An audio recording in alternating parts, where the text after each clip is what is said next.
Ok, allora diamo e via. We can start off. Welcome to the presentations of the 2019 preliminary results. Allora, per il resto facciamo in italiano, quindi benvenuti. And now we will go on in Italian. So welcome this morning to the presentation of the preliminary results of 2019 for Tinexta. We will be presenting also the 2020-2022 plan.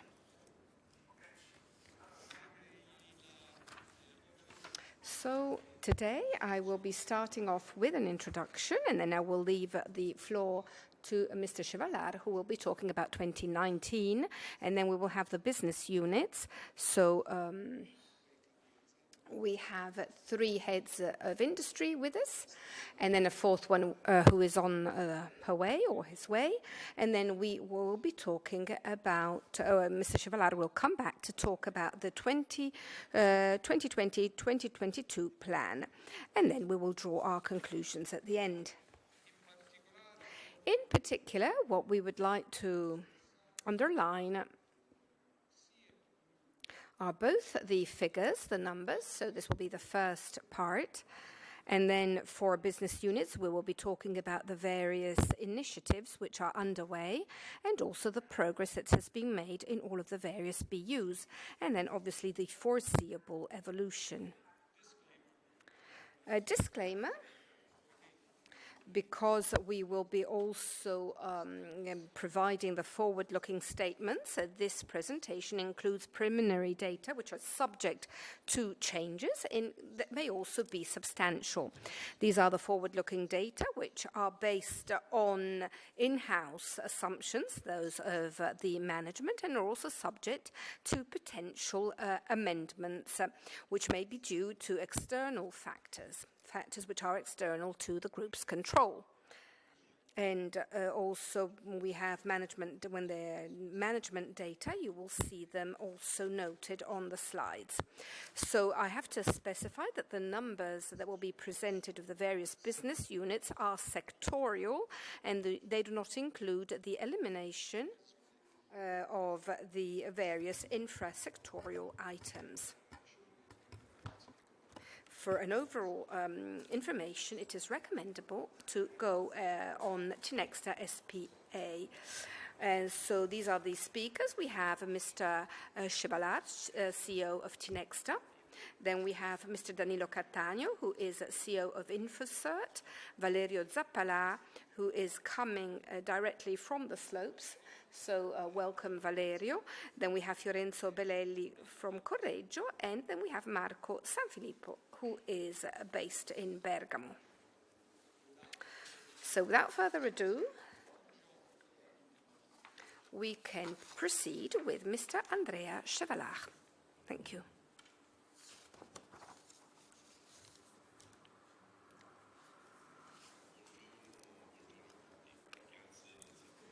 Good morning, everybody, and thank you very much for your presence here today.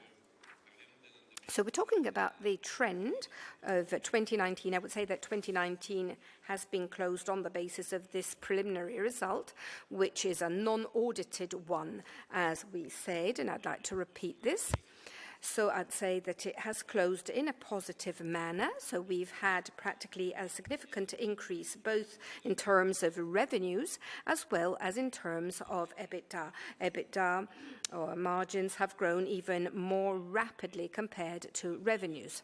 So in 2019, therefore, overall revenues were around 258 million euro, whilst instead EBITDA in the same period was close to 72 million.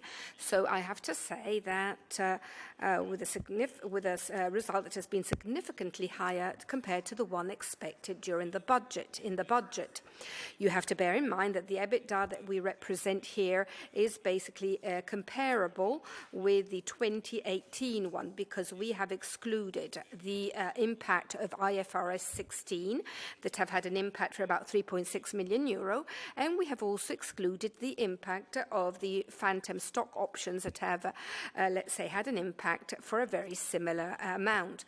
In 2019, we haven't had acquisition other than, let's say, the signing of a small acquisition, the closing of which has been perfected in 2020. So the perimeter is between 2018 and 2019 is basically similar. So we can say that the growth that we have seen is a growth which is entirely organic. I'd like to go on with the slides, please. And therefore, revenues keep on growing to a relevant extent. As you can see, over the past few years, they have grown at an average rate of 27%. EBITDA has grown, let's say, likewise. So I'd like to remind you that an important part, at least 2/3 of this growth, is attributable to the acquisitions that we have made over the years, acquisitions that have contributed in creating a lot of value for the group. And this thanks to the fact that the integration process of the companies acquired in the group has had a good level of efficacy and efficiency. And so in 2019, we have had an EBITDA around 72 million with a net financial debt, which has been lower compared to twice, let's say, the EBITDA. So I'd like to remind you that at the end of last year, net financial position was equal to 125 million.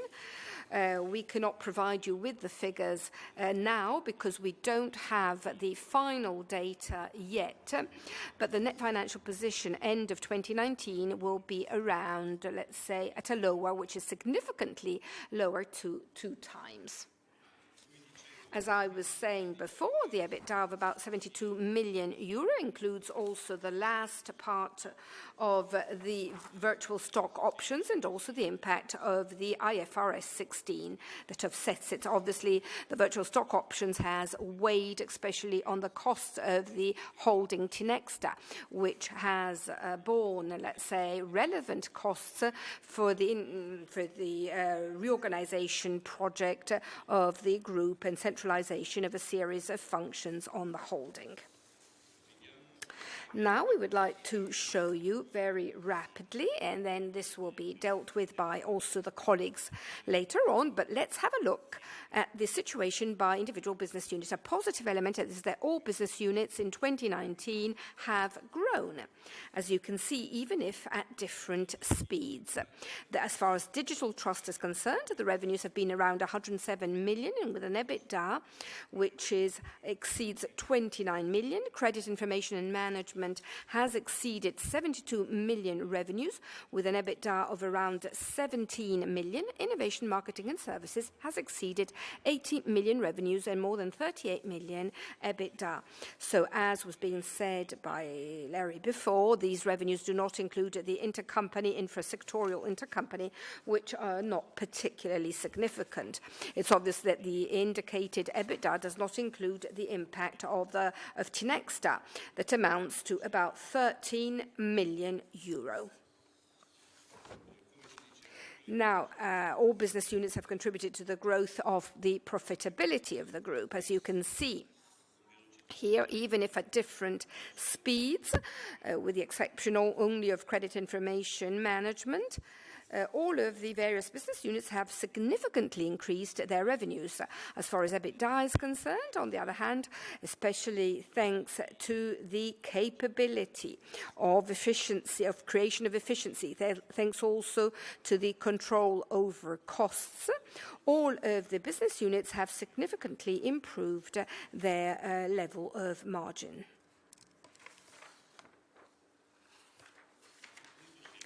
Now, where are we now, the state of the art? The group is structured in this way. In 2019, we chose, and we've already mentioned this before when we met last year, but in 2019 we made a clear choice. It is to concentrate over the year on the reorganization and strengthening of the internal structure so as to better be able to tackle and face a new phase of growth. This explains why the growth of 2019 is basically is mainly an organic type of growth. Over 2020, well beyond the acquisition program that we will be talking about later on. So during 2020, what has been envisaged is the completion of the acquisition of the minorities. We'll be acquiring the last minorities in Warrant Hub and in Revaluta, and probably also in Tinexta, so as to have 100% control of these companies of the group. So, when I was saying that we very much concentrated on the reorganization of the group, what exactly did we do? We carried out a revision, a very in-depth revision of the organizational model, so basically with the objective of consolidating all of the control systems by the holding on the, let's say, subsidiaries. So with a centralization of some of the various functions, so for instance, staff, HR, procurement, legal functions, introducing and also strengthening the IT systems with a group ERP, with a CRM unified system, as we will be talking about later, because this is very relevant if we think about the company's commercial strategy and the group's commercial strategy. So we have transition to the Salesforce platform with an important investment, not only an economic investment, but also an organizational investment and commitment by all of the group's companies. As far as integration is concerned, we have been working very hard on the commercial integration so as to create the right conditions, starting from 2020, the right conditions to generate new opportunities with the cross-selling policies amongst the various companies of the group. We've carried out some first tests. We have developed the first cooperation agreement with banking institutions, for instance. So a lot has been done in this field of the commercial integration. And I have to say that the results achieved have been very interesting. And we think that starting from 2020, the commercial integration strategy will lead to very important advantages and benefits from the point of view of revenues and from the point of view also of the group's EBITDA. I'd say that this is the picture, this is the overall picture for 2019. So 2019, a year that I consider extremely positive, 2019 during which we have basically continued growing, and at the same time we have also structured the entire group and created the right conditions for a further phase of expansion. And now I would like to ask the colleagues to please delve into the details of the activities carried out in the various business units so as to provide you with the correct framework that will allow you to understand how we are moving and what strategies we are pursuing. Thank you.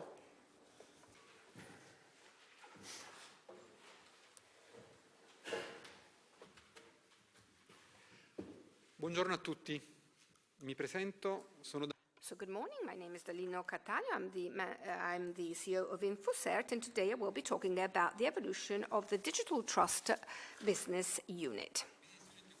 So a business unit, as has been said by Mr. Chevallard, that has seen a significant growth in terms of its revenues and in terms of its EBITDA. Something which is very important, that all of the various components of the business unit have grown. As you probably remember, because the composition in 2019 has not changed. In Italy, it's made up of InfoCert. Then we have the Tinexta company that pushes towards digital transformation in the SMEs, small, especially artisanal, let's say, segment. And then we have also the Visura for digital trust, especially for professionals. We're talking here about lawyers and accountants and also other types of professionals.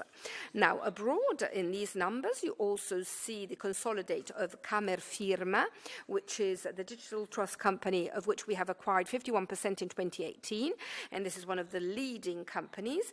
And as you will see, it's also growing in Latin America. And not consolidating the numbers, we also have 50% of the Lux Trust company. This is an institutional company, the certification authority of digital trust. The remaining 50% is held by the government in Luxembourg, especially by the Ministry of Economics and by the main banks, which are both customers as well as shareholders. Now, during 2019, we've seen the evolution of the business. It has been very important, and this is confirming the trend of the past few years that you can see here. So at the beginning, these digital trust solutions were circulated because of the standards imposed this. If we want to talk about Italy, we all know PEC and the signature. Initially, they were spread, they circulated because there is a specific standard that, so that every company needed to have a fiscal domicile, let's say. So if you had to send, for instance, a certified letter, you had to do it through this. The digital signature was circulated, especially for certain processes such as the signature of balance sheets rather than deeds with the public administration.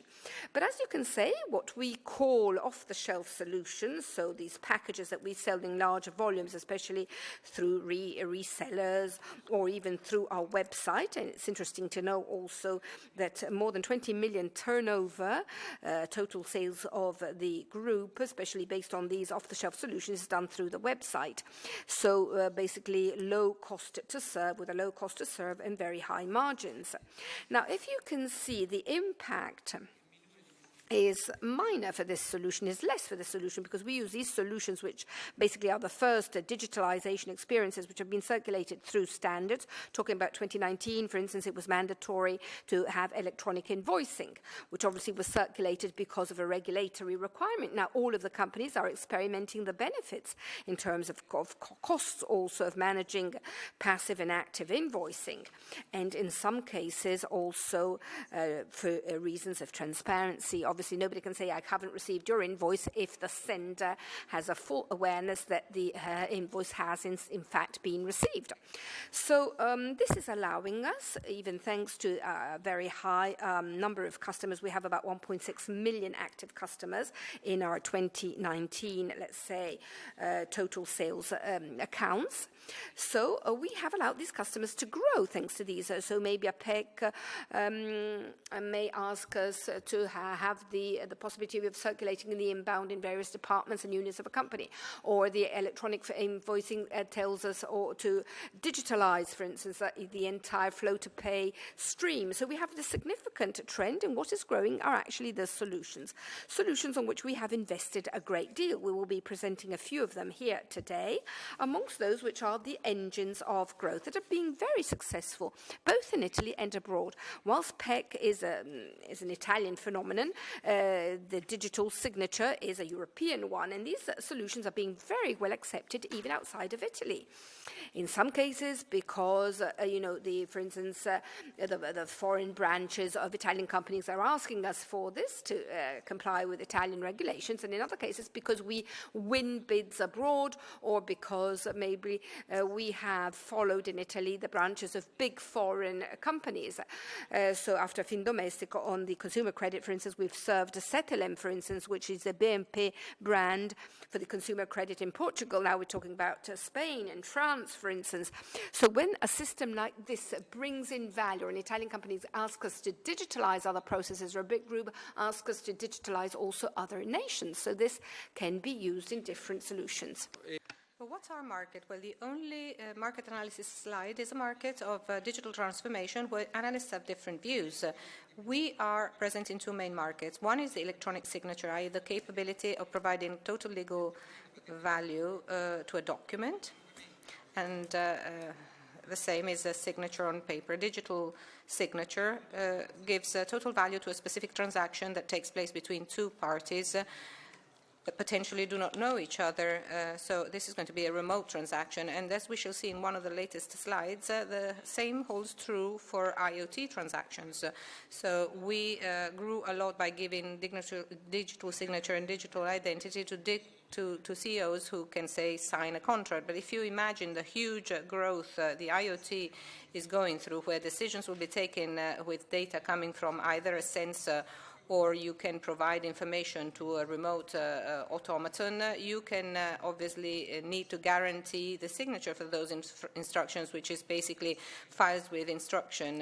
But you've got to be certain about what you're doing and certified what you're doing, and so you need to follow the correct interpretation of what's coming, and you've got to be certain that you don't have any change of that information. And the same technology we've been using for e-signatures, for contracts, will be transported to a data flow signing. So there's something innovative here too. The second major solution in which we operate is the so-called digital transaction management. The digital transaction management is the conversion of document processes. Imagine a digital transformation inside a company where legal people must authorize something or must buy something. You know, on both sectors we are present, and strongly so, because even though with different amounts in Italy and Europe, our two major targets, we foresee an important growth also in the future. This is just an example. This is a growth in terms of number of customers and in terms of sales of one of our best-selling products. We called it TOP, Trusted Onboarding Platform. It's called TOP. And this solution combines different digital trust desktop products, digital signature, filing of documents, composition of documents, so on online current account opening. We were the first to do this, and now we have more than 70 banks in 20 countries, besides Finico and Ing Direct.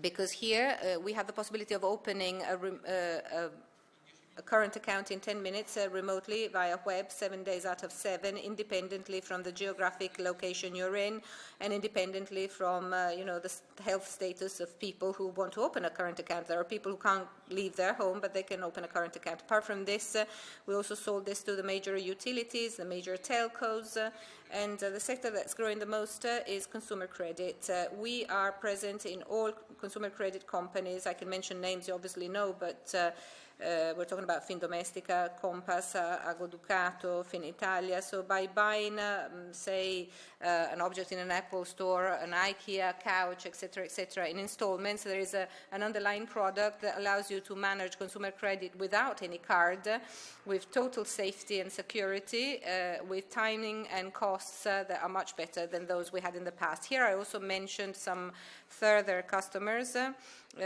names we know both in Italy and abroad. And this is a product that, besides growing the number of customers, allows us to increase the efficacy of our customers because they spend less to manage remote documents or acquire a new customer, but they become more effective thanks to this product. They can open a current account on Saturday afternoon when banks are closed, or banks might attract somebody who's not working, a student, somebody who doesn't go to work, whilst on Saturdays and Sundays, digital transformation allows you to target more profitable customers, and not necessarily in Italy, because one of our Italian banks tells us that thanks to this tool, they've opened current accounts in Italy for Italian citizens working abroad in Sweden or Norway, for instance. This is another product that's growing very fast.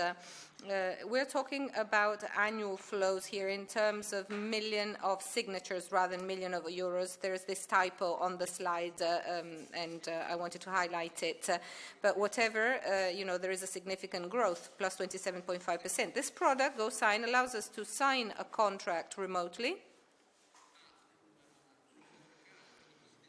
to a so-called attorney. So you can sign through a tablet or a mobile phone. You no longer have a secretary following the CEO, but the CEO from the plane, from the airport, can manage everything. So you can allow a prospect to sign a contract. The case is that of Enel, with integration with Salesforce, which is the main CRM product. Thanks to this product, gives its Salesforce the possibility of signing contracts just after a quote, which has been integrated through a CRM. So you have a PDF reaching the customer who will be able to sign the contract. And this can be used by banks, by whatever enterprise. And also alphanumeric data can be managed. This is growing very quickly, and it's a product which is mainly growing abroad. It's a product that solves real problems. We've integrated it with the main ERP, and the main CRM products, together with many other documents. So it allows you to manage the signature. So once you manage the flow in a digital manner through within a company or with a third party. Also, signature is managed in a very simple manner.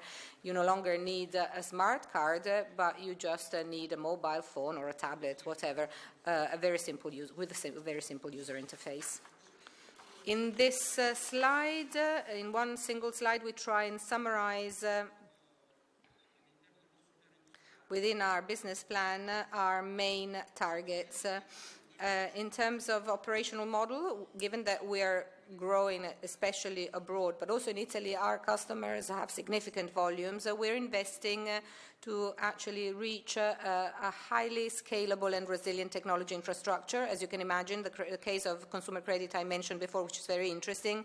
Well, if that stops a few minutes, say 5 minutes in a week, you might create queues in a shopping mall. In the case of transactions, of banking transactions, for example, it's extremely important to guarantee high levels of resilience with a different approach to processes. So you have to have a business continuity process, which obviously with investments in our data center and in other European data centers in which we work, we are obviously improving the quality of the services being provided, i.e. the resilience of such services. In terms of operations, we have an internal sales call center for customers we cannot reach with our direct sales force. In some cases, our partners reach them, but in there we are organizing an outbound call center, which by exploiting some of our small solution customers tries to increase the average ticket, something which already started in 2019 with a good level of success and something we want to still invest on. In 3 years' time, we want to keep growing organically. The digital trust area grew a lot in time, but we're also concentrating in other acquisitions for inorganic growth that will allow us to better serve customers, especially abroad. In Italy, we're obviously above 400 with digital trust. Abroad, we reached 300, but we want to increase our presence in Europe, which is our main target, given that our solutions are something in between technology and regulations and regulatory issues. So what's compliant in Italy, thanks to European regulation, is also compliant in all 28 member states, and also in the UK until this December. Last but not least, in terms of offering, we operate somewhere in between digital trust, what I mentioned before, i.e. signature solutions, compliance, because we help our customers in their digital transformation, mainly large accounts, and we certify that what they're doing is compliant with all standards. And in some cases, this is easy, as in the case of European regulations. In other cases, instead, there are local laws, national laws. In the case of some banking processes, for instance, there are also national laws we have to comply with. And this is what we do with our group of experts. Last but not least, safety and security. Obviously, digital transformation brings about a lot of value, but we obviously need to guarantee security at a higher level than on paper. At European level, we've completed two merger processes in 2018. In 2019, we consolidated the integration and interactions with these companies. We've also invested in a coverage, so from Luxembourg, besides covering the whole of the Benelux countries, in January 2020, just a few weeks ago, we've opened a branch in Paris, and we will also open in Brussels in Q1 2020. So Luxembourg will cover Benelux countries and the UK for some specific businesses. By investing on partnerships and with potential acquisitions that might take place in the next few years, we're also trying to invest in Germany, which is quite interesting as a market for us, and in the Nordic countries. Also in terms of structure, we're talking about a global account management activity. So some customers, such as BNP, who are already served in many nations, will be managed through a global account on the headquarters with managers of individual realities in different countries. In this slide, I'd like to summarize the evolution of our portfolio. We've seen this in the second slide in numeric terms, and we've seen its impact. So we're selling more and more solutions. And here we see it also in terms of our portfolio strategy to evolve our offering. Let's start from the central quadrant with atomic solutions. which is obviously compliant with the regulations and address specific requirements, PEG, e-signature. In Italy, we also have documents that need to be stored in a certain manner, electronic invoicing, and then slowly we start talking about aggregation of these atomic solutions. We've already described TOP, which is our onboarding platform, which in a modular manner can manage different solutions and will be more integrated with other business information solutions we have, and we will see them in a while. Then we have GoSign, our signature workflow, signature platform that's easy to use. GeoSign is a very innovative platform which, besides guaranteeing with an e-signature the will to transact, with the digital timestamp also guarantees the moment in which the signature is placed, and it guarantees the legal value of that signature, of where that signature was made. This is a solution covered by our international patent, which is already getting to very important results. Just to give you a couple of examples, it's being used in healthcare, home care. So the nurse who goes home to, say, test the health of a patient can guarantee that he or she has done that operation at that time in that place, and this obviously eliminates potential frauds. And many lawsuits, because in some cases, the grandpa dies and, lawsuits start. So part of this this problem has been solved. And thanks to this patent, we've recently won a bid for Socio Informatica, which is known to all of us, and starting from January this year in a progressive manner with all ACI offices and all agencies for car documentation, it will be possible to sell a used car remotely. So if somebody wants to sell his or her car in Bologna to somebody in Bari, you go to the agency, and thanks to this patent you can do so, whilst with the previous regulations one of the two would have to travel, because obviously you'd have to meet the person. Now these are solutions which are the result of our experience and also the results of important investments in research and development. In the last 5 years we've developed 17 patents, some nationals and some international ones, and not all innovative software are patentable. Something like e-invoicing cannot receive a patent, even though we acted in a very innovative manner. Now we move to the solutions we've been adding to the market in these last 2 years, and these represent the next generation of solutions and of business opportunities, of course. Let's start with Sovereign. Sovereign, in Italy, we talked about the SPEED project. Ministries say we have to go national. Some say we have to manage it in-house, etc., etc. But SPEED, as you know, we are one of the managers of SPEED right from the beginning.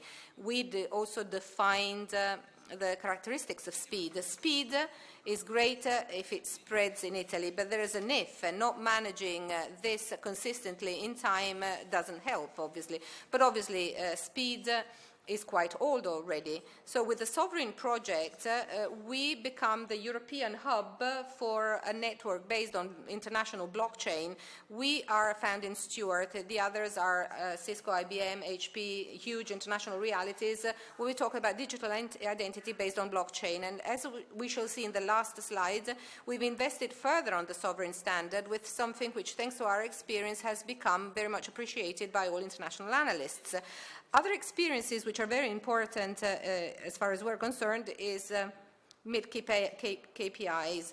And this is machine identity KPI. This is the possibility of giving an identity not just to people but to objects as well. And thanks to a search that lasted 3 years with the main energy provider in Italy, with 30 million customers in Italy and 30 million abroad, we developed this technology to give an identity to all transformation power stations. And in Italy, Romania, and Latin America, this technology will be used for all meters.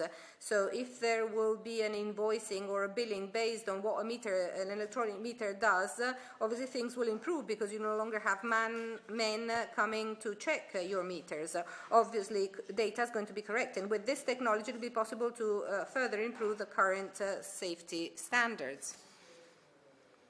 Then other applications of our digital trust, we want to provide identity to a virtual agent. If you provide suggestions from a support center or from a bank call center, we can provide safety on both sides in terms of the person who digitally is interacting with somebody else. And last but not least, we're also investing on wearable trust, so no longer just mobile objects or USB sticks, but also wearable objects like watches or other wearables. In this last slide, I wanted to tell about this project, which we've been experimenting in the last year with 10 banks, with one of the major law firms in Italy and one of the top 5 in terms of consulting companies in Italy. This project in 2019 was assessed by Gartner's as the first 10 in digital identity in the world, and it's unique in Europe. It's this is me, and besides guaranteeing the identity of the person, this is what SPID does, but also what an e-signature has been doing for the last 15 years. This is me, upon the choice of person, in a self-sovereign manner, allows the person to have all the information being made available. Every time a transaction takes place, the wallet, which is obviously on a mobile, asks the owner of that information for an identity. This counterpart is asking for your income, for your credit worthiness, etc., etc. If you allow me, I can pass this information. This is based on blockchain, but also on something that goes beyond the SPID identity or the blockchain identity, because blockchain is a good technology solution, because all information on a blockchain cannot be changed, and this is for certain. But if I put false information, well, I'll store that information forever. Or uncertified information, the same. And the third party is certified, and that's us, to manage digital signature and digital identity. So you can start with a basic model with self-declaration. I provide my information. But at the same time, if I want to raise the level, I can add information from a SPID identity, or I can be recognized by the network of tobacconists through CISAL or Bank 5. So I raise the certainty of the digital documents, and through our partners we can add further information. If a university in a certified manner adds the level of degree somebody has, well, that's going to be certified forever, and so on and so forth. I mean, a bank, for instance, can provide further information. A SPID tells you that somebody has been recognized in a postal office, say. When a SPID identity is presented to a bank, the bank only knows that that's a SPID identity. With this new system, I can add that with the SPID identity, that person has been working for the last 3 years. With that SPID identity, that person is connected from home. If that person who's correct authorizes me to say from where is being connected, and this is much safer. In this manner, in 99.5% of cases, you can raise the certainty of a digital identity. Digital identity, which developed out of SPID, but also from an identity card, which is often false, is not very strong. But if with that SPID identity you credited your salary for years, or you've gone through banking transactions for a long time, then that becomes much, much stronger and much safer. In this manner, DISME allows us, and this is a project in which we hope also in Italy to be able to make giant steps. We are proposing it both in Italy and abroad, and all our enterprise counterparts believe in this. In Italy, there's still a bit of confusion of what digital identities is all about, but I quote Luxembourg, which is a country that's less famous than Estonia, but they have 600,000 digital identities based on blockchain. They have all immediately accepted our DISME and all its advantages at a very low cost. And so this, for us, can improve our business perspectives, but also the digital transformation we want both abroad, but also in Italy. With this, I'd like to thank you for your attention, and I leave the floor to the next speaker, Mr. Valerio Zappalà. Thank you very much. Now Valerio Zappalà will talk about the Innoiva business unit. I'm General Manager of Innolva. I am going to talk about the Credit Information Management business unit. Revenues in 2019 dropped by about 3%, and EBITDA instead grew by about 10%. The main impacts and the main developments that characterized 2019 had to do with the confirmation of positive trends of the two companies we acquired in 2018. You remember that mid-2018 we acquired Comas and Weber, two companies which basically were owned by the same owner, active in the online business. And at the end of 2018, at the beginning of 2019, we bought also Promozioni e Servizi. Both these companies diversified our offering at Innolva and allowed us to penetrate markets that were untouched by us, for example, the Fondo Generale di Garanzia. And these maintain the positive trends we had seen during acquisition. We also, in 2019 and also the beginning of 2020, in the first month of 2020, a reduction in volumes connected to the economic situation. I mean, the economic situation is obviously that of stagnation, and so volumes generated on active contracts are dwindling. We also completed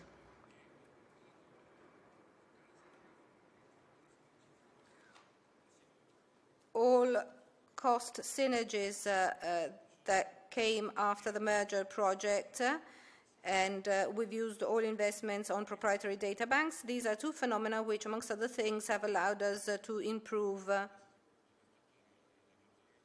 our margins by 3 percentage points, even though the trend in terms of revenues was on the decline side.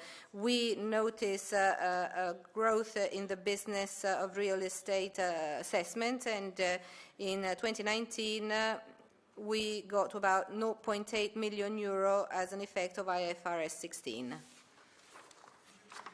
The reference market. About a year ago, we met here, and we had highlighted these strong barriers to entry to a market of products and services, especially when it comes to standard business information, which is a commodity market, and where the presence of other companies is mainly linked to a price issue.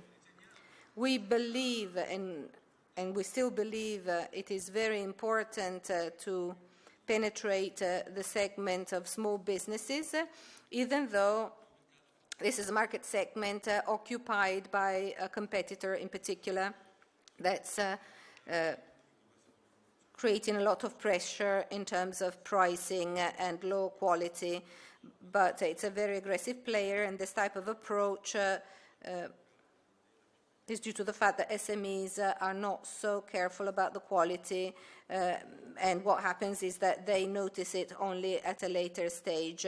They understand that, at a very low price, the quality cannot be guaranteed, and we have, therefore, people who come back to us, but it takes quite a while. Again, in terms of business information, we've noticed that demand is progressively, at last, I would say, evolving. You know that Innolva counts a lot on innovation, and given that we have predictive indicators with machine learning based on the use of proprietary data and customer data, i.e. official data, is certainly a phenomenon that's emerging, and a phenomenon we've invested a lot on, as we also told you last year, whereby we feel ready, we can actually meet this type of market requirement. The management. As far as credit management is concerned, instead, the finance and banking world has certainly been impacted by new standards and also by the interventions of the regulators, so the ECB, the Bank of Italy, which also are opportunities, and that induce us to revise the the credit management rules. So the offer should be differentiated and should be positioned differently according to the various phases of maturity of the stocks. So this is an opportunity, but at the same time, this is, let's say, a rather progressive and gradual process that needs to be monitored, and obviously various different solutions need to be found. We are providing these solutions, especially focusing and aiming on this rationale of the evolution of the technological platforms. And we call this rationale, or this logic, that of selective outsourcing. So banking customers and corporate customers, basically what do? They tend to outsource the individual phases, trying to integrate them with those phases that they tend to manage in-house, both upstream and downstream. So this is why we called it selective outsourcing, because you need to have a certain flexibility. So the offer has to be modular to allow for a perfect integration amongst the various needs that vary according to the customer's requirements. As far as real estate is concerned, certainly demand is strongly influenced by the trend of the banking sector and the request of new mortgages. And this is connected to the macroeconomic trends of the country. In this case, too, there are standards discontinuities that may constitute opportunities and that may lead and determine a remarkable increase in the demand, especially when we think about small banks. Initiatives started in 2019 that to some extent relate to this analysis of the market that I've just made. As far as the corporate market for Innolva, we have worked on the revamping of the platform for credit management.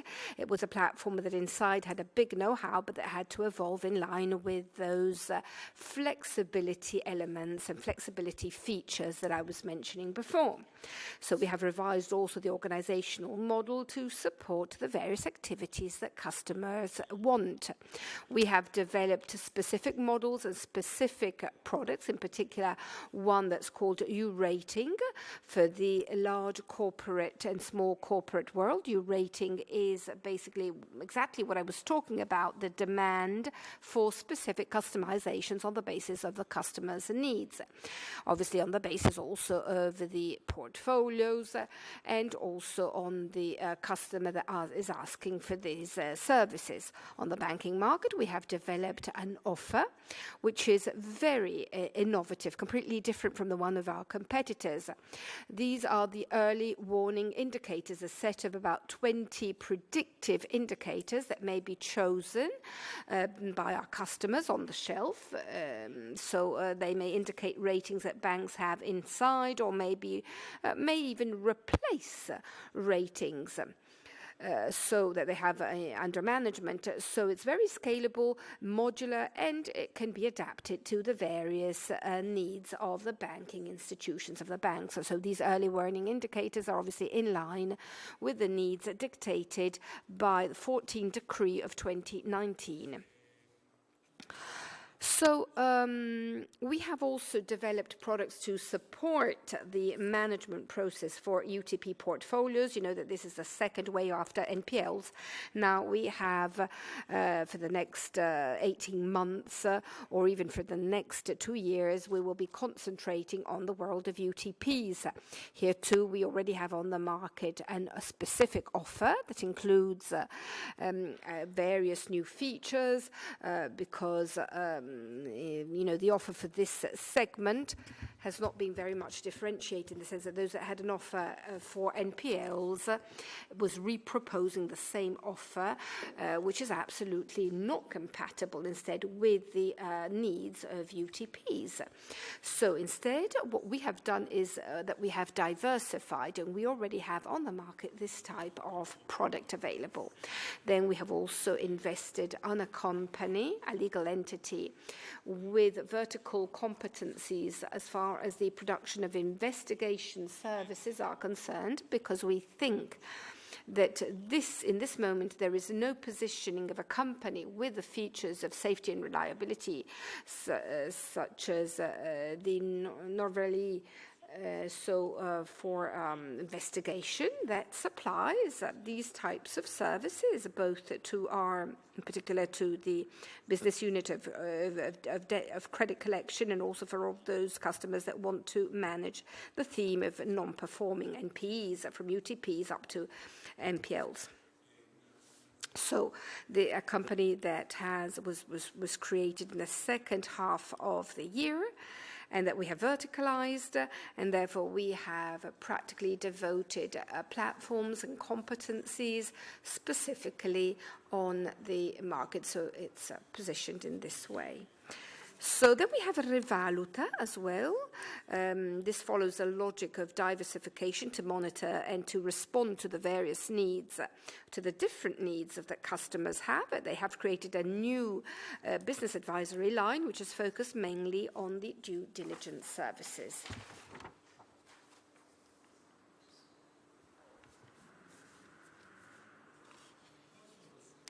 What are the strategies that we are active in for 2020? Certainly, we have, a series of projects that we carry over, let's say, that we have already been started in 2019, and that you see summarized in these 5 boxes. So we have the early warning, we have the rating custom, we have the development of the direct marketing channel, we have all of the various services connected to the bankruptcy law reform. Here there is, a typo in Italian, there's a missing L, and then we have the development of anti-fraud and anti-money laundering solutions, especially for the banking world. Now, as far as the development of the direct marketing channel, we want to, let's say, control or be present on this market with high-quality solutions that may have a pricing which is in line with the quality that we provide, that we offer, and also depending on the size of the customer that we're dealing with. And we like to leverage also teleselling so as to propose this offer to micro companies as well as to the world of professionals. So some selective campaigns have been started destined to these two worlds. As far as the anti-fraud and anti-money laundering solutions, I'd like to dwell on these two because we've already spoken about the early warning, and also we've already spoken about the rating custom solutions with the U rating. So for the anti-money laundering solutions, we already have a ready offer that can be delivered as far as enrichments are concerned. So we're thinking about commercial partnerships here, even with foreign players, so as to offer platforms for the outsourcing services for these types of customers. So as far as instead the Rivaluta strategy is concerned, so real estate, we are moving towards the creation of a full-service provider logic through commercial agreements with other players of this sector, and also through the, let's say, competencies and skills that we recruit, that we find that we on the market, so as to create an advisory internal team, so as to present an offer which is integrated and that may respond to the diversified needs of our customers. I have concluded. Leave the floor to the next speaker. Thank you very much. So the floor goes to Fiorenzo Bellelli. Thank you very much. Good morning to you all. I'm Fiorenzo Bellelli, and I am CEO of Warrant Hub. So Warrant Hub, the IMS business unit during 2019 has seen revenues equal to 80 million, as you can see from this slide. So an interesting increase compared to the previous year. And especially we've had an interesting increase in the level of EBITDA that has reached and has exceeded 38 million euro, with a percentage equal to 48.6%. So we can say that it's been a very positive year. We have had a good growth of Warrant, not only within the subsidized finance, but also in the other business areas that operate, let's say, within Warrant. And I will be talking about this later. And we have also had a slight decrease as far as Comarch in Italy, because there is a redefinition of the business, and then Mr. Filippo will be talking about this later on. Instead, we've seen a good trend in Spain for Comarch, good results in Spain for Comarch, and this needs to be underlined. And then we've also had seen the effect of IFRS 16, as was being mentioned by Mr. Chevalat at the beginning. This is the impact of the IFRS 16. We did our closing in January 2020 for Privacy Lab, a company in Reggio Emilia, 2.6 turnover, which does not appear in these numbers, that mainly deals with privacy. And the idea here is that of being able to, for also SMEs to use the DPO, which is a need that all companies will have, and therefore have a DPO that may go on 4, 5, 6 companies according to the size that these companies have. So this too, we believe that in 2020 will be able to contribute in terms of total sales, in terms of turnover, in terms of the EBITDA too, for this area. So we have had up to the third quarter results that could have seemed critical or difficult, but this absolutely wasn't the case, because a warrant hub has its seasonality in the activity it carries out.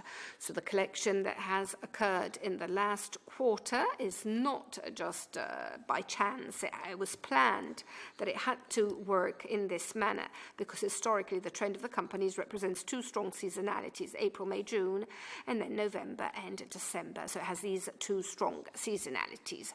Nothing worrying. We even exceeded actually our expectations, and we caught up perfectly. So we've grown very much in the field of subsidized finance. I'm talking about this in as a whole. We have European projects. We go from European projects to national projects. The Fund for Sustainable Crisis with the Ministry of Economics in Italy. We have the regional tenders, and we have also tax credit, hyper amortization, 4.0 training. All that which is the 4.0 industry project. So we have managed a plus 14% of practices compared to the previous year. So I just wanted to underline here that not only this finance has grown seen as hyper-amortization or tax credits, but what also has grown is the area dealing with energy audits. And then also, for instance, the patent box, it has seen an increase in this area, thanks to our Warrant Innovation Lab subsidiary, and also in the field of corporate finance, where we've had a growth which is significant for us, because it's a plus 5%, which is relevant for us.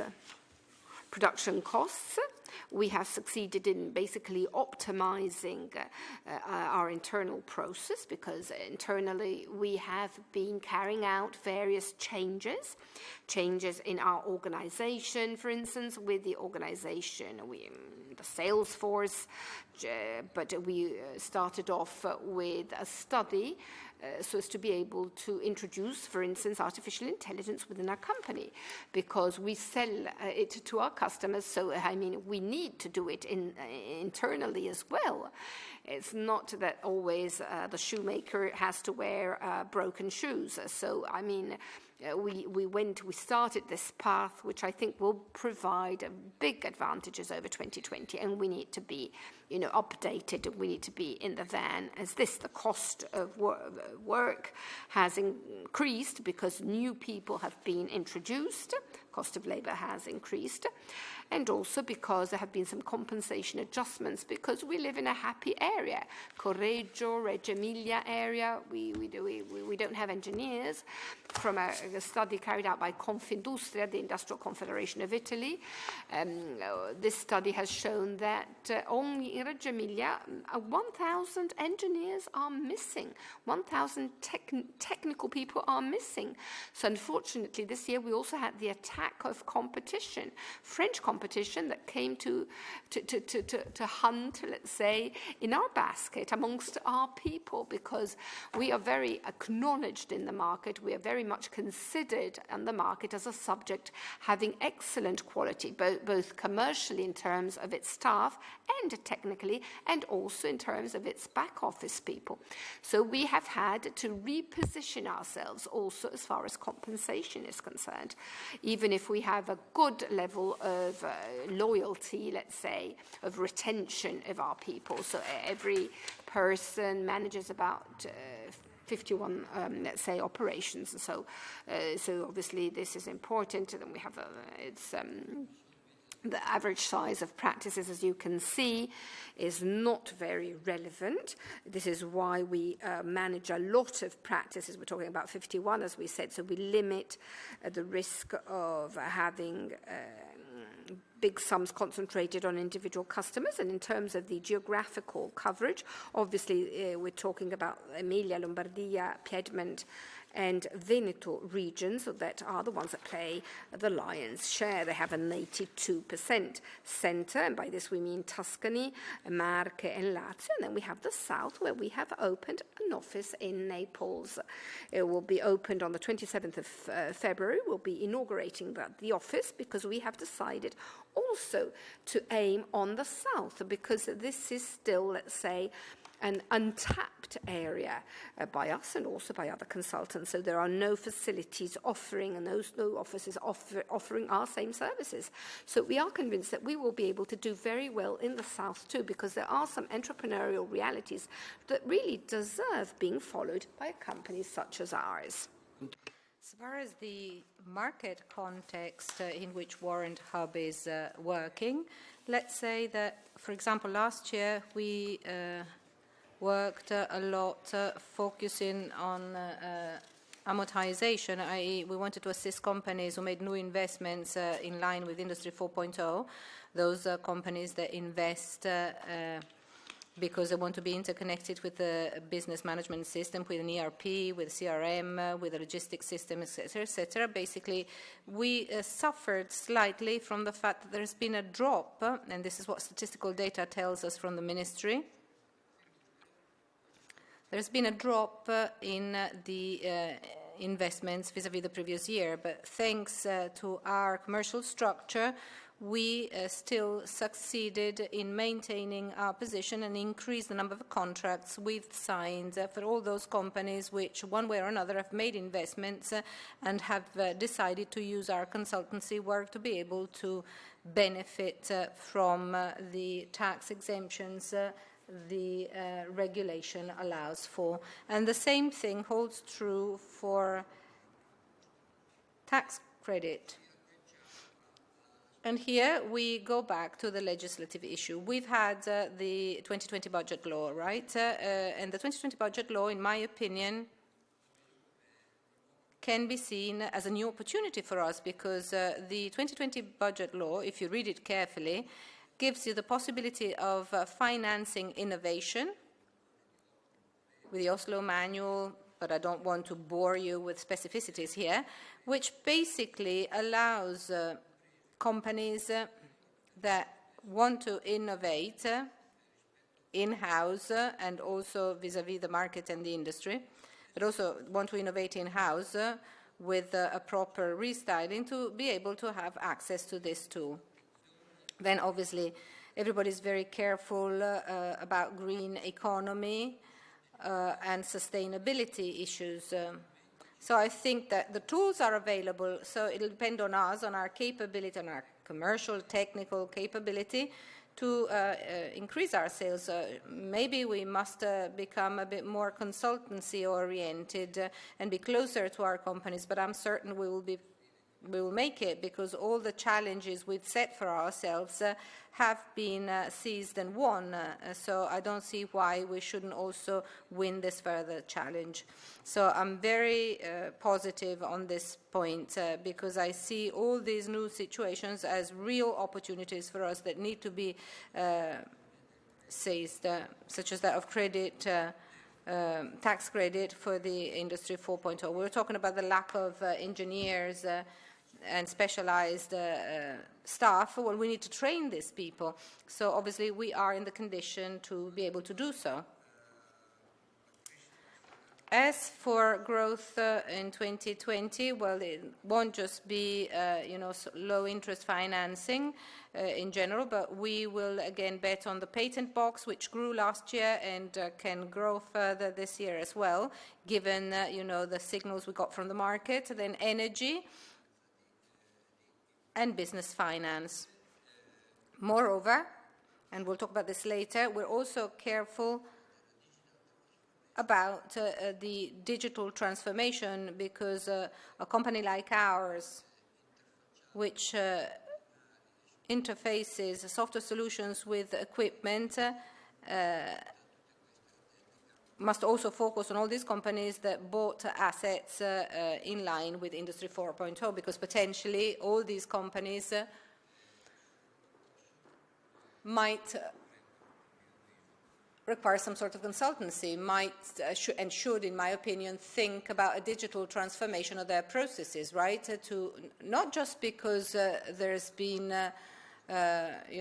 some fiscal support, but because we as consultants think that we must show our customers that they shouldn't just look at the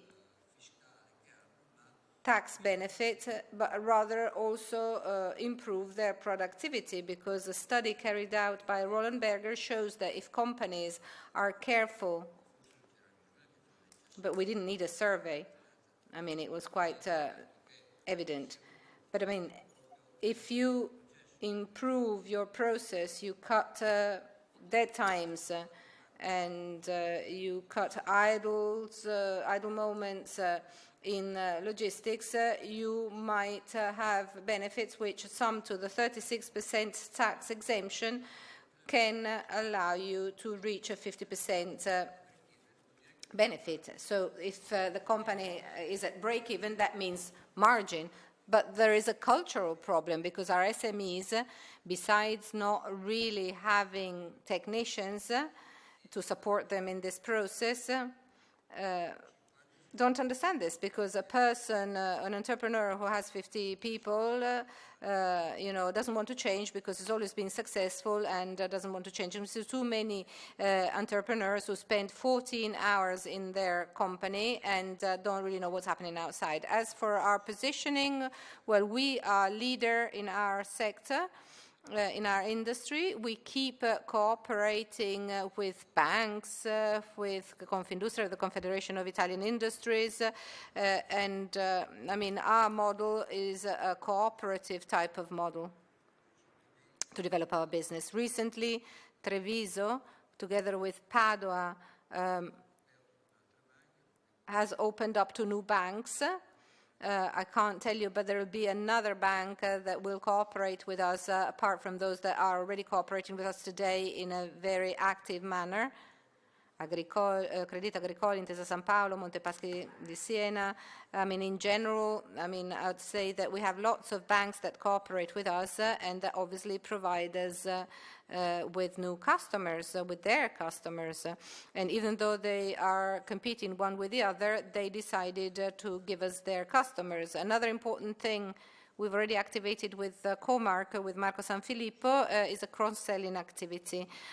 Given that we are also dealing with middle to low customers, 4, 10, 15 million euro customers, we've started with this cross-selling activity, which is one of those things our CEO has stressed before, and something he strongly believes in fact. I mean, cross-selling activity amongst the different group companies. We already started, as I said, and we've set a first target for ourselves. Chevalier says it's not much, but it's already a lot as far as I'm concerned. We hope we can get this 500,000 euro. We will do this, 500,000 euro of cross-selling activities between us and Comark, and also within Nolva, we believe we can reach 150,000 euro. Now, The digital transformation and innovation issue is very important. We looked at different situations in this last year, and we found companies, small startups, small companies that are very vertical, or they're focused on digital marketing, or each of them has their different specialization, and putting together startups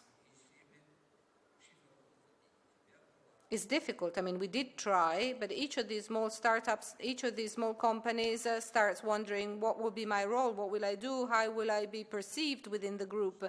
So we thought we wanted to find a company which in this case, besides providing internal growth with the hiring of engineers that are difficult to find, because it's very, very difficult to find engineers, could also allow for the acquisition of companies that are already structured on the market and already have more than one vertical market, because this becomes of fundamental importance for the future of such companies. And I think this is one of those areas in which Warrant can really develop further in the future, because it already has customers. It already has the customers who acquired assets for the Industry 4.0 project.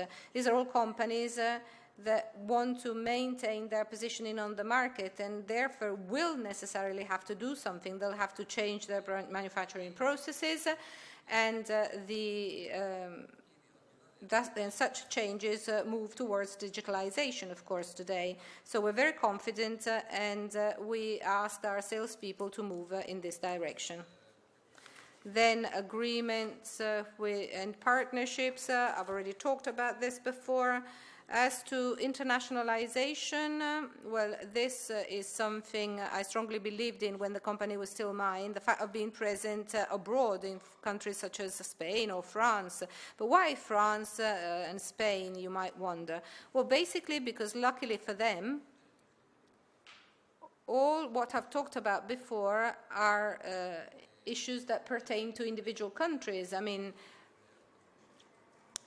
Whether you have Macron, Sarkozy, or somebody else at the government doesn't make any difference. These are, guidelines dictated by the parliament of that specific country, where, the parliament decided to invest into 5, 6 different technologies, depending on the country, and where they're going to invest in terms of research and development. I can give an example. France decided to invest 6 billion euro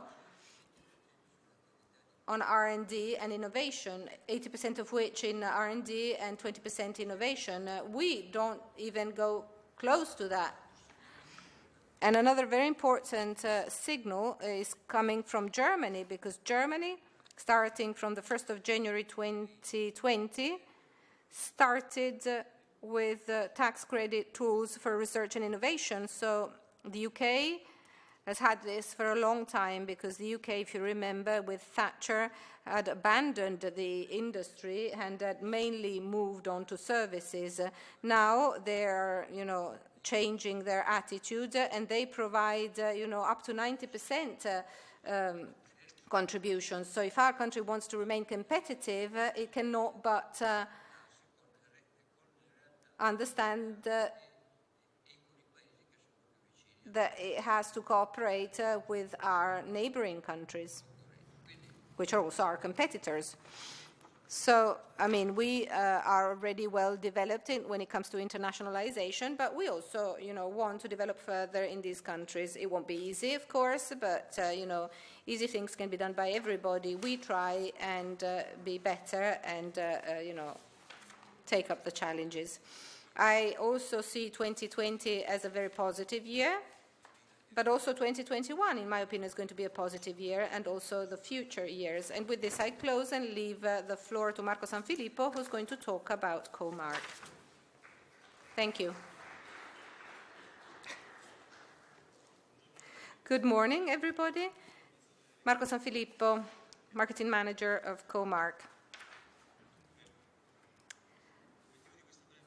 My brief presentation will provide you with some ideas about the future and the actions we're carrying out at Comark now in terms of guaranteeing full integration within the group of this business unit and of the group, obviously.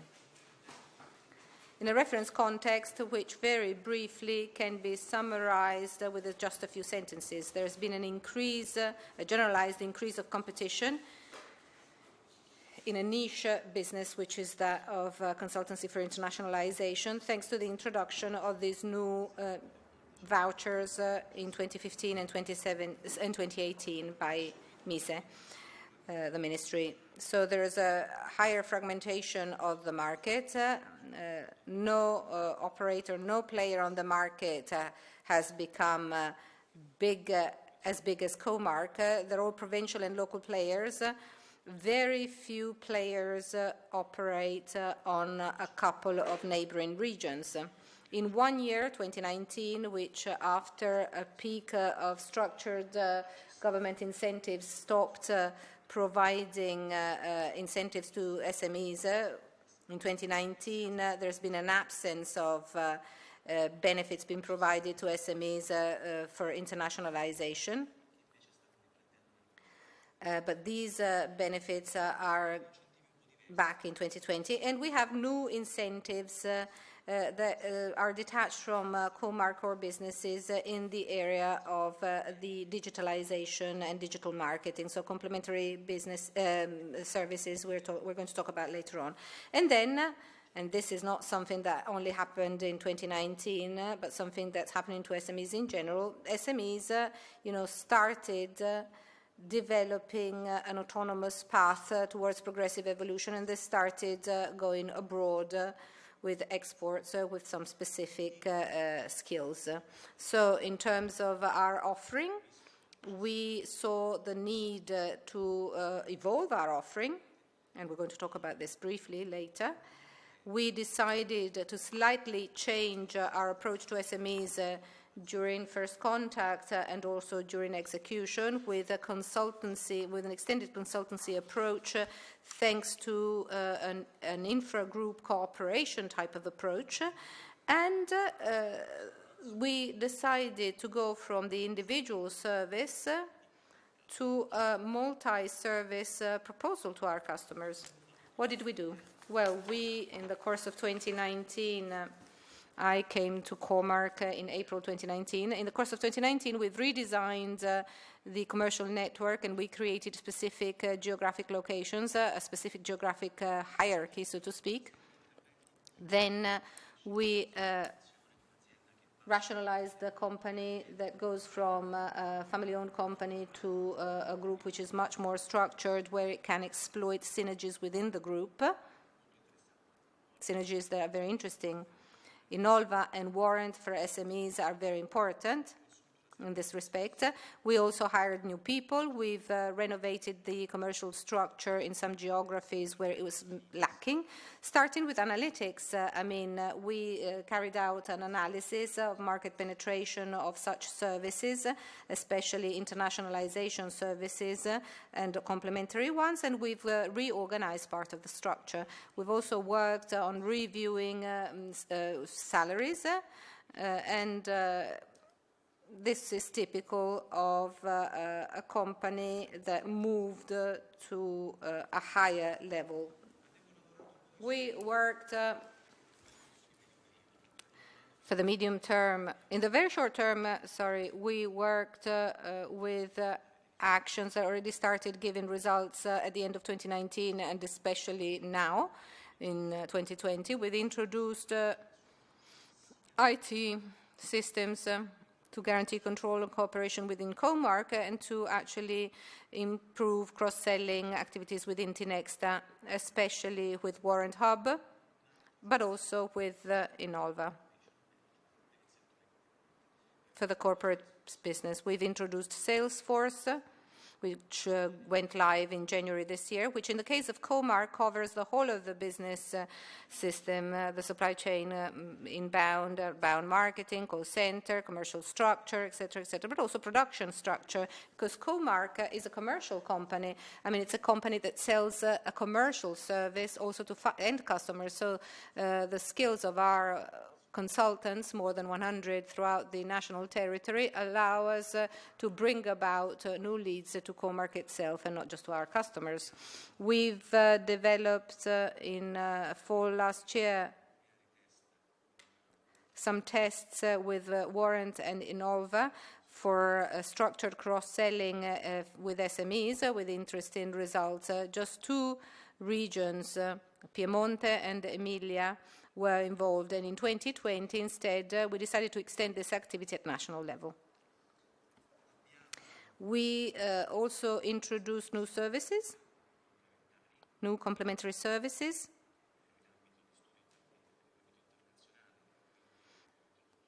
So we've introduced added value market surveys for SMEs to fill the gap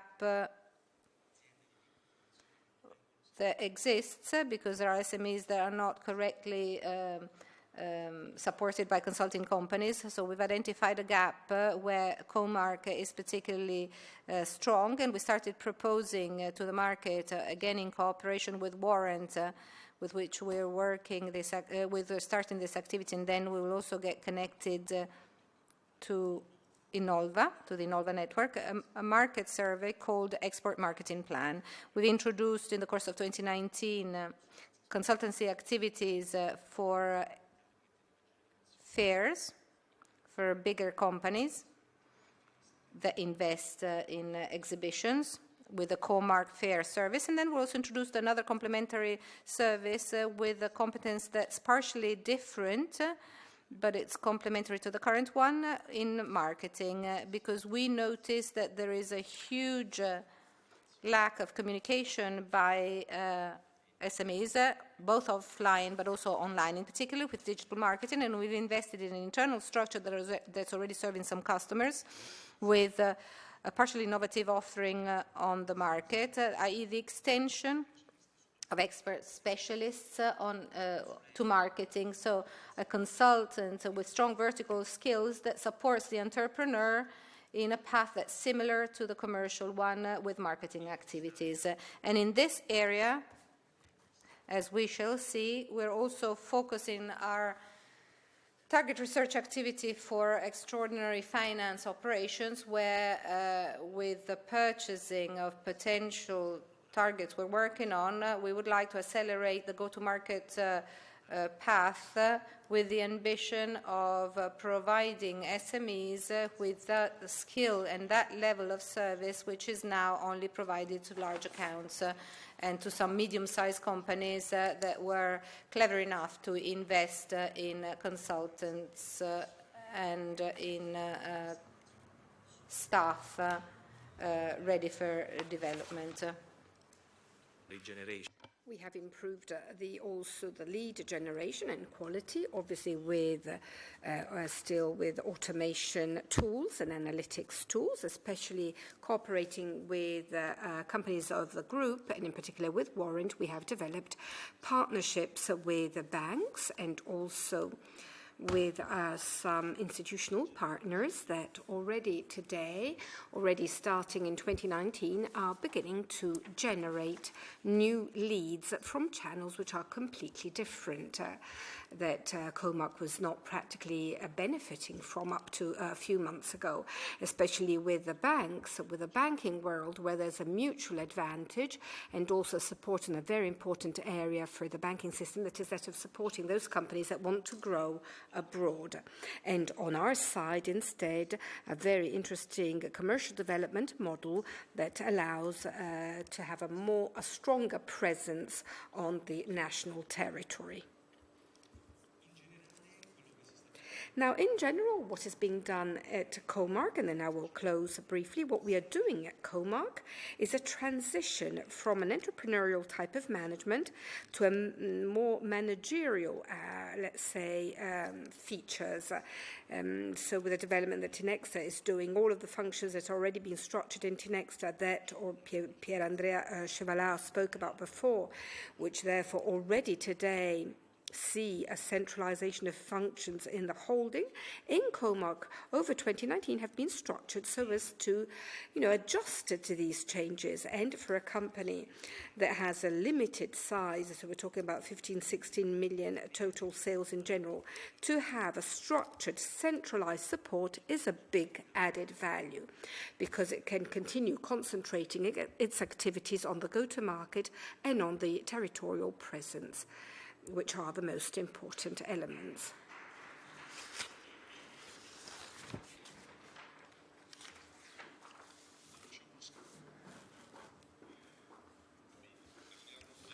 Very well, we're going to be talking now about the 2020-2022 plan. I think that the presentations by our colleagues have been very useful in understanding better where we stand as Tinexta, what we're working on. So I think you've had, you have had this perception that there's a high level of visibility on how the various companies of the group are working, how they're facing the market, how they are positioning themselves also for further growth. Yesterday, the Tinexta Board of Directors approved the 2020-2022 plan, which, aside from the consolidation of the organizational model, but this was sort of taken for granted considering the revamping that's been done over the past 2 years, especially in 2019. But aside from that, what was mentioned was this plan that is moving along two basic growth lines. The first is internationalization. So the objective of the group is that of growing its presence abroad. Today, it is still marginal. So the weight of the foreign market is still quite marginal. I think we're talking here about 4 or 5% today, without considering also, obviously, the participation in Lux Trust, which is not consolidated in Tinexta's financial statement. So this is basically a joint at 50%. And so the objective is to significantly grow over the 3 years in our presence abroad. And here the colleagues, Belli, San Filippo and Catania have mentioned this quite clearly.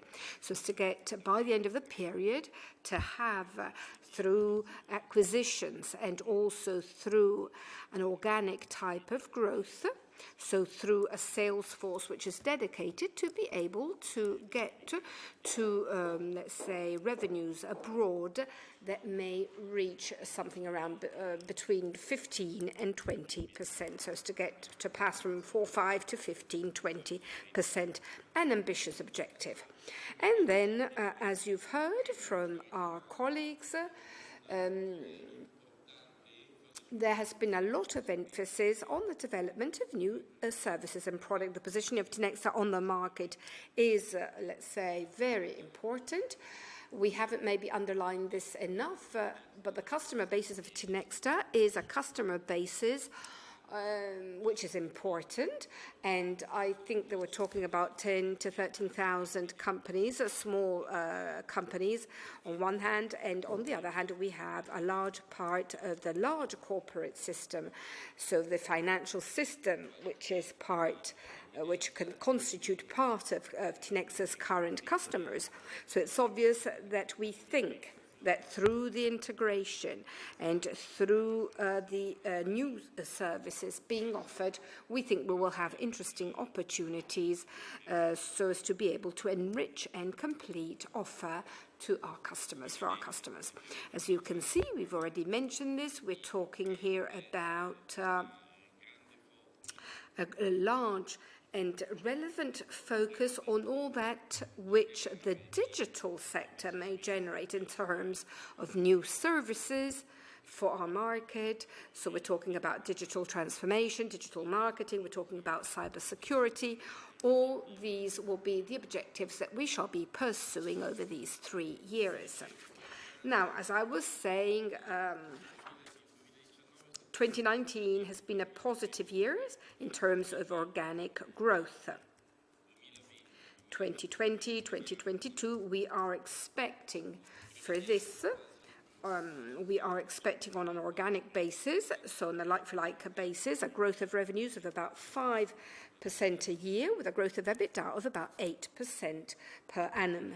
So an important growth, especially considering, as we are all aware, that the domestic market is not really, let's say, bubbly in this period.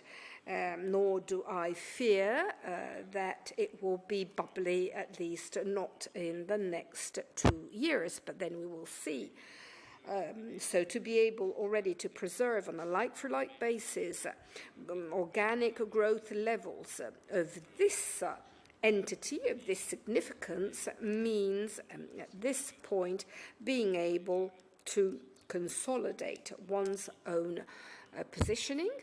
And it also means being able to continue offering innovation in the field of products and services that can increase our customer retention levels.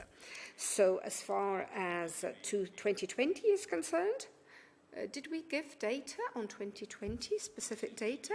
No, we 2020, we just spoke about the target, as you've seen in the release. So we are expecting revenues exceeding 270 million and a growth of EBITDA of about, let's say, 8%. So we're talking about growth, organic growth here.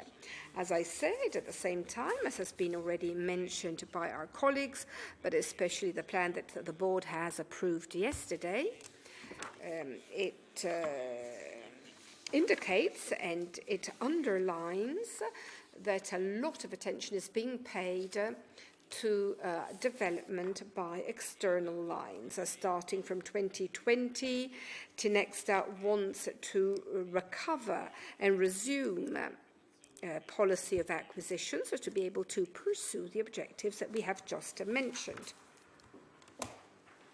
Shall we proceed? Yes, so we were saying that the group has a very sound financial position, as we illustrated before. We have a net financial position which is significantly lower to 2 times EBITDA. It's a group that generates important cash every year or something. I think in the past 2 years, something around 35 million. I'm looking at him because I wouldn't want to give you wrong numbers, but we're talking about 35 million a year. And therefore, we are capable, we are in a position to be able to support an acquisition strategy, which can also be a relevant one, still preserving a very cautious policy as far as financial leverage is concerned. As you know, the group has never pursued, let's say, what could be defined as a bold or, uncautious financial policy.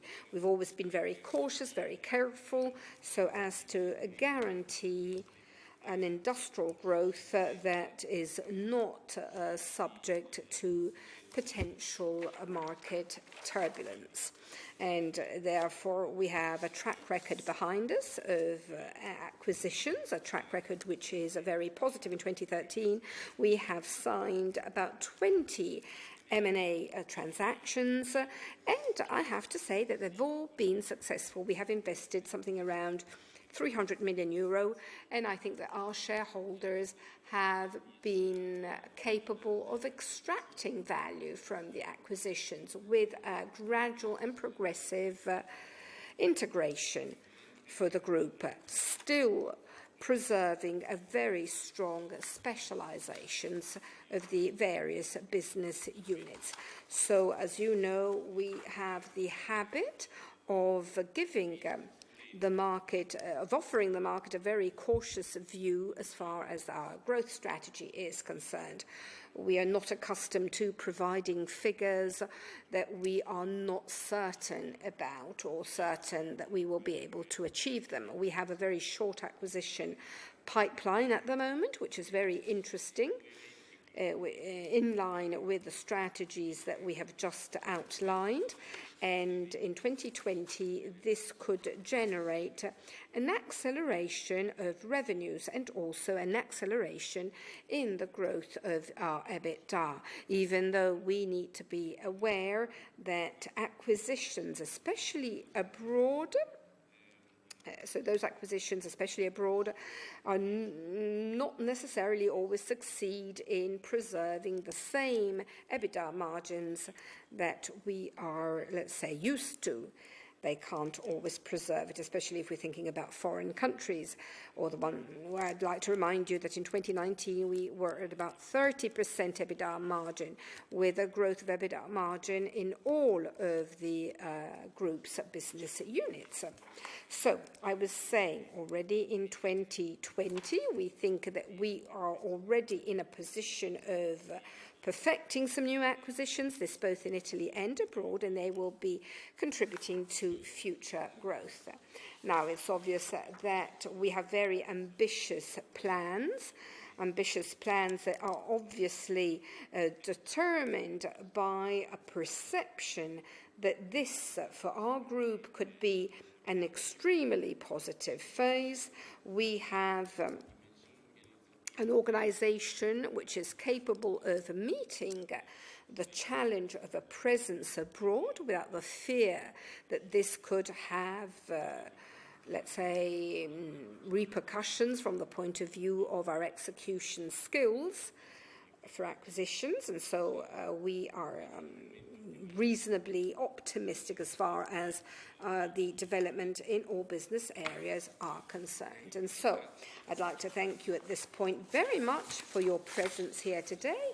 I know that we have been a bit long in our illustration, but it was very important for us to present to all of you, because this is the only opportunity that we have over the year. It was very important for us to present to all of you as many details, as much information as possible, so as to show you where we are now and where we are heading towards. So thank you very much for coming here today.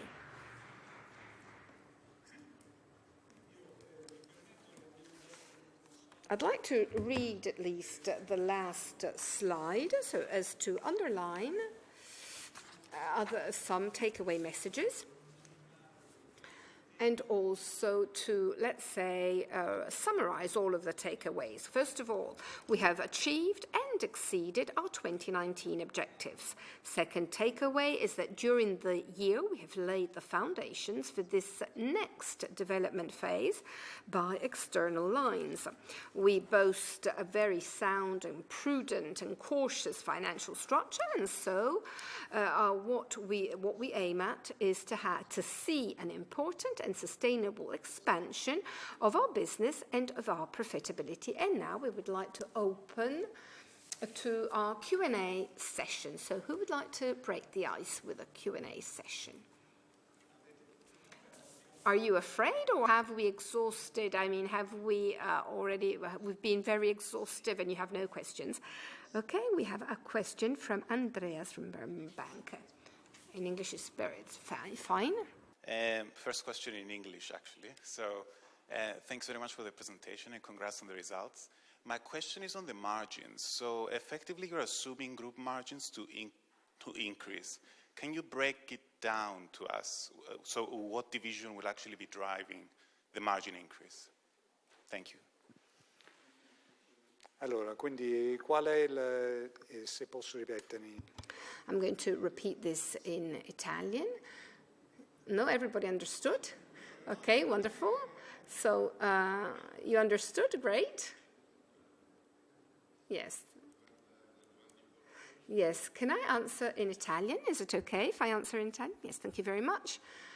So it's simpler for me. Okay, so I would say that all of the business units have contributed in the growth of EBITDA margin. All of them have. Because if we go back to the numbers, to the figures of one of the first slides, you can see that for digital trust and also for credit information management and also for innovation and management and services, IMS, we have had a growth in margins which has certainly exceeded growth of revenues. In particular, I'm pointing this one in the credit information management, let's say despite the decrease that has occurred in demand. So despite this decrease, we have seen a significant increase in the EBITDA margin. So I'd say that all of the group's business units have converged on this growth of EBITDA margin. Questo dipende molto. Well, obviously, this will depend very much. Whether we're talking, whether we're referring to an organic growth. We think that we're very confident that this trend will continue if we're thinking about the organic growth. In acquisitions, we necessarily need to discount instead, to factor in a first phase of integration in the group, and this could have a dilution effect on the EBITDA margin, especially when we're thinking about foreign acquisitions, and so this could occur. But we also believe that integration in the group will then enable us to overcome this phase and to start growing again in terms of the EBITDA margin, please. Microfono gentilmente perché altrimenti...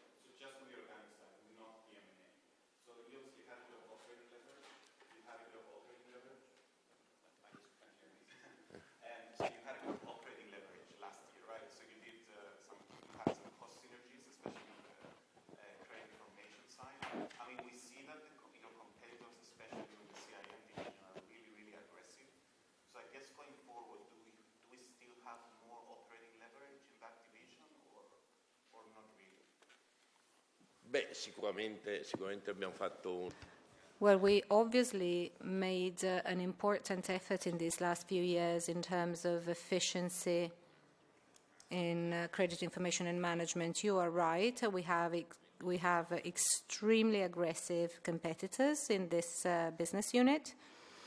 Obviously, the new services Mr. Zappalà talked about should allow the business unit to improve pricing compared to the market. But we should also say that in the real estate business, our growth is particularly strong and dynamic, and we expect the development of new services in that business to strongly contribute to margins increase. Se posso un'ultima cosa, ancora una volta però. Please.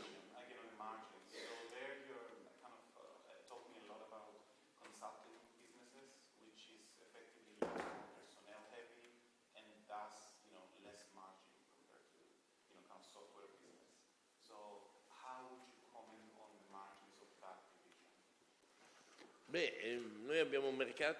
Well, we have, if I understood correctly, well, the question on warrant in particular, there will be more consultancy work, and this potentially has lower margins. Well, not necessarily so, actually, because certainly the growth of Warrant Hub has been very strong in the last few years, and so in 2020, we must consolidate Warrant Hub's structure to allow it to allow the business unit to develop further. But I don't think we could suffer an erosion of EBITDA margin in the next few years. I think our Fiorenzo Bellelli explained this quite clearly. Obviously, we can't expect Warrant Hub to maintain the same growth rates it had until now. This is absolutely clear. But the development of new services, as well as the integration of new offering for innovation services, can allow Warrant Hub in the next few years to grow further.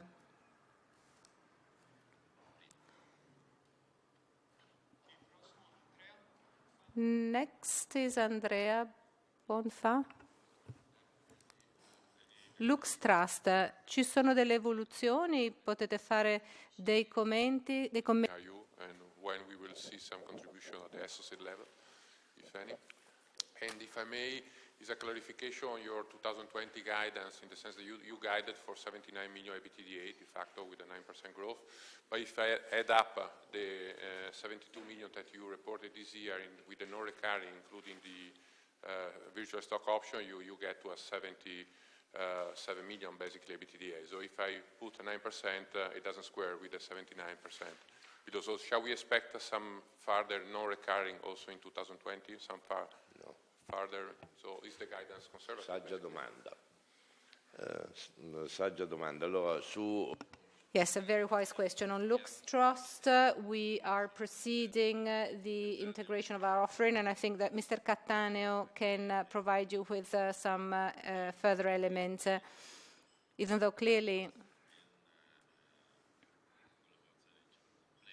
this is a complex type of cooperation. We know this very well, because our partner is the Luxembourg government. Lux Trust manages digital identities of all Luxembourg citizens, and so the current integration with InfoCert must always be such as to guarantee that there aren't any criticalities in terms of the services Lux Trust provides to the Luxembourg market. But then I can ask Mr. Cattaneo to provide you with some extra elements. In 2020, we did not foresee any relevant non-recurrent items or costs, certainly not. So your remark is obviously pertinent, because if we did not consider the stock option effect, marginality this year would have been much higher, in 2019 I mean. So we did not provide you an absolute value. We provided you with a percentage of growth. Maybe Mr. Cattaneo can add something on Lux Trust, which is important. Yes, absolutely. The presentation was only 10 slides, so I didn't go into each individual detail. The integration has already started and has already provided some significant results. I can mention, for instance, the fact that Lux Trust won a bid in France with the EDF, equivalent of Enel here.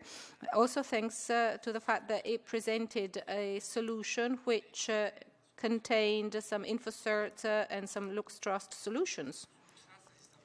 With Lux Trust, we're being seen as a group of 500 people with 17 patents and not one as Lux Trust has.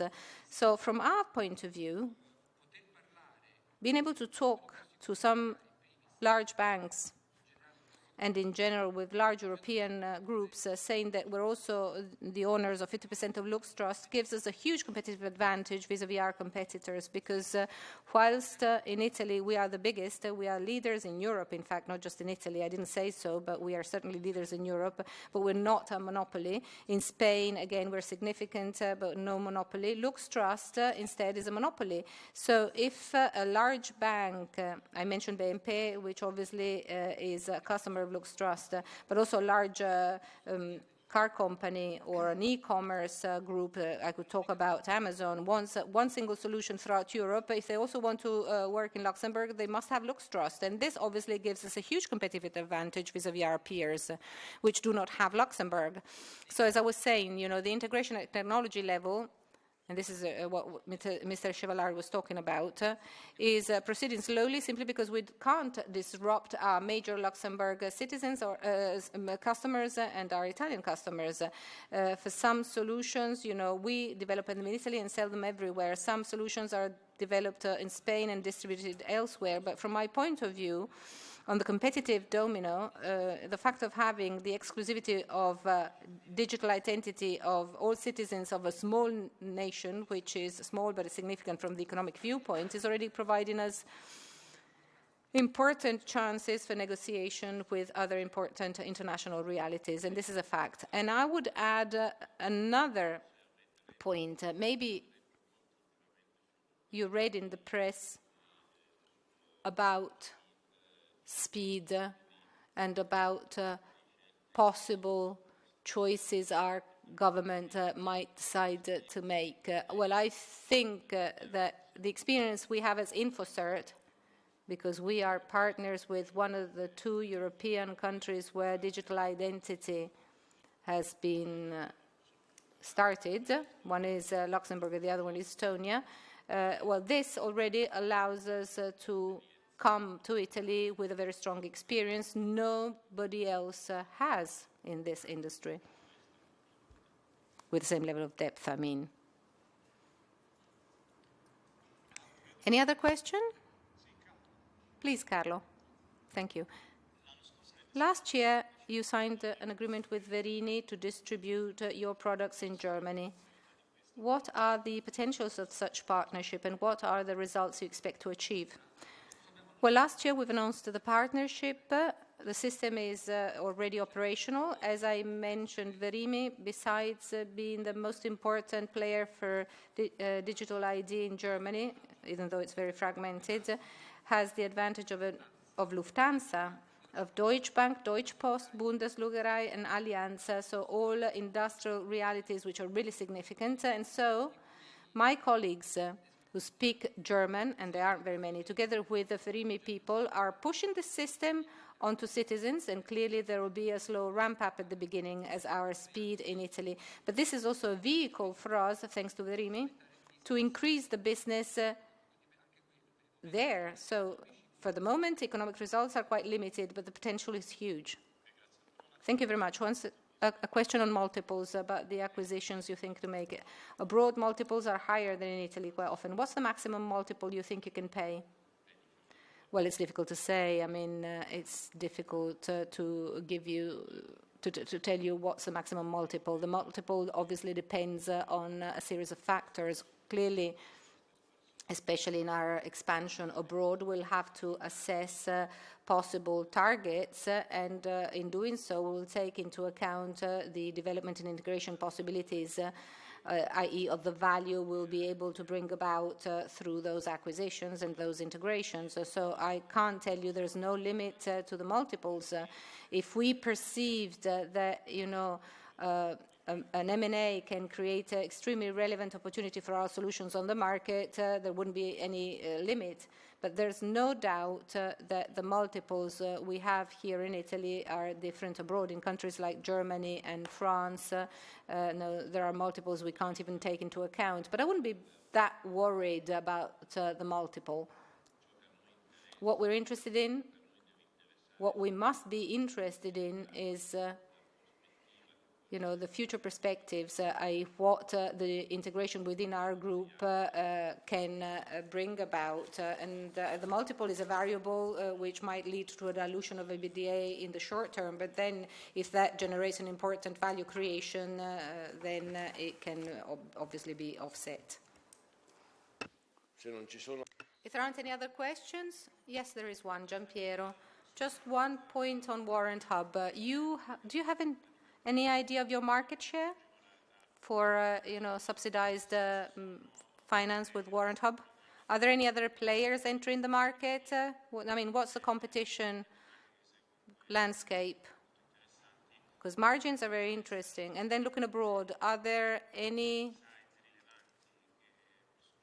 relevant size players that might think about entering Italy, as well as you're obviously thinking of going abroad, just to understand a bit more about this? Well, then maybe Fiorenzo can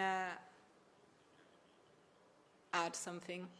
But all in all, I would say that obviously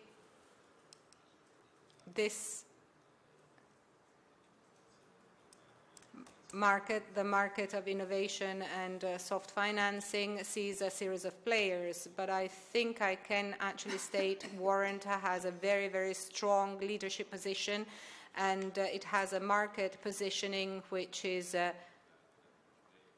very close to consultancy. I mean, Warrant Hub specialization is not so much in providing a repetitive and recurrent service, but rather in providing a very customized service, which is very close to consultancy work, which is totally tailor-made depending on the customers. There are large players, especially in France, and one of them recently entered the Italian market. But I think that the entry of new players should not worry us much. Obviously, that means that competition will be a bit harsher, but at the same time, the competition is a great premium factor for the quality of service we can provide. I'm absolutely convinced about this. You might lose some customers in the short term, but the quality of service, if the number of players increases, becomes a decisive variable. And from this point of view, we believe we are not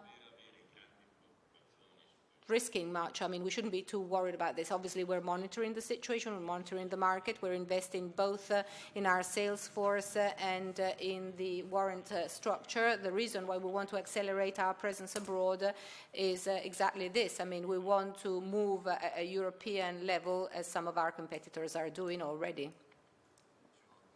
Correct, Lorenzo? Yes, absolutely. Considering the major French and Spanish companies, their EBITDAs are lower than ours. I mean, there's only one company in France which has an EBITDA which is equal to ours. All the others have lower EBITDAs, also the biggest ones. So it's obviously a market which is much more consolidated and that has been existing for a longer period of time, and therefore it's a market with important players. But given the analysis I have made, with our experience, we can bring about our knowledge with a good level of success. I mean, we can work well, I think. If I may add, concerning quality of service, Assonime has recently mentioned Warrant in an article for the quality of service it provides to its customers when it comes to soft financing or subsidized financing. Next question, Isacco. Microphone to be put into the mic, please. Thank you. First question on credit information and management. Can you give us a bit more color on 2019's performance, maybe splitting between corporate and banks? And are you thinking of stabilizing your revenues in your business plan? And then the internationalization strategy. You mentioned possible alliances. I wanted to understand a bit more about this. Can you tell us a bit more about it? Alliances with distributors or maybe with financial partners, as we're seeing in Italy, for instance? I would ask Mr. Zappalà to answer the first question. Now, as for the performance and the results in the corporate world, we had a very positive second half of the year. So last year, we worked to develop our corporate commercial offering, and we've also reorganized our commercial offering, structure in-house. So we had a discontinuity also linked to the fact that we've changed the general manager, and so I actually now I'm managing the whole channel, and in these last few months we've seen the results. So basically the channel has confirmed all its monthly budgets, forecast budgets, whilst the first half of the year was a bit more complicated, but we didn't totally recover the delta we had in the first 6 months. But basically this allows us to see 2020 for the corporate world as a positive year and growing, in fact.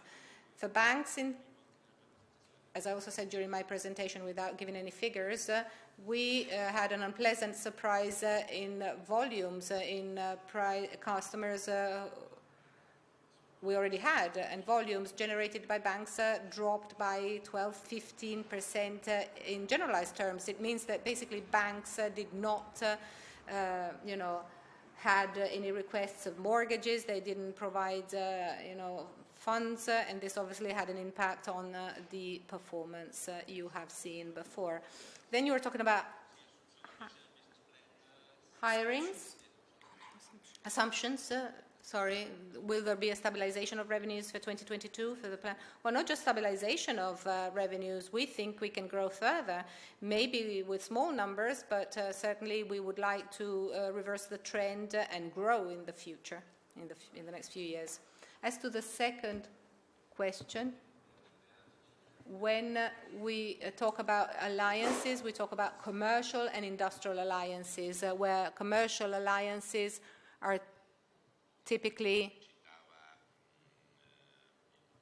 as Dr. Cartaneo was saying before, our alliances with Amazon or our presence on the Salesforce platform, industrial alliances also with possible competitors where, the possibility of integrating the offering exists. This does not mean that we're not taking into account any financial alliance, but at the moment, those we have and those we're working on are all industrial and commercial alliances. Perfect. Thank you very much. Pleasure. Are there any other questions? In the future area of growth, you just discussing support to cybersecurity. It's a crowded area with very top-level competition. I would like simply to know what role do you intend to play in this specific area? Could you repeat? I didn't. In which area? Cybersecurity. In cybersecurity. Okay.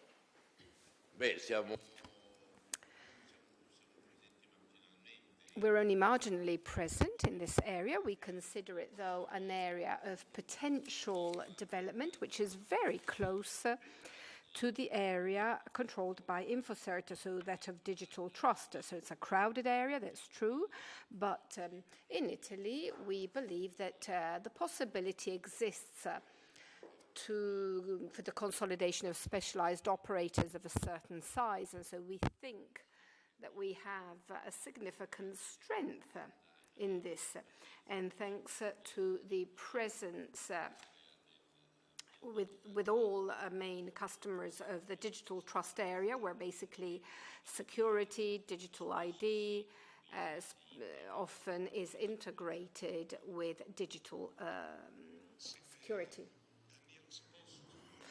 Yes, would you like to make a comment maybe on how you see these slides in particular? Yes, if we get into the details of our offering, as has just been said, cybersecurity is the very basis of digital trust, so we need to have experts to be able to offer safe and secure services. At the moment, we're not offering general services of cybersecurity. We don't do an inclusion detection test that maybe 100 companies offer in Italy, but what we offer, especially for our big enterprise customers, is an assessment of cybersecurity relative to how they use our services. So a chain is as strong as its weakest link, and so we can guarantee safe and secure services for all that we do within our data centers. We offer services of a check, for instance, on their interface that uses our services. In that case, we have no competitors. It's not overcrowded because we're the only ones who can do this type of service, who can offer this type of service. Do you have any other questions? Are there any other questions? Okay, very well. If there are no more questions, we would like to thank you very much. We had more than 50, 60, or even more people connected via webcast. So thank you very much for having come. Thanks to Cristina Mizzi for her fantastic help. And also all the other people who have collaborated, such as Rosina. So thank you very much to all of you. There's a buffet lunch waiting for you outside. Thank you very much.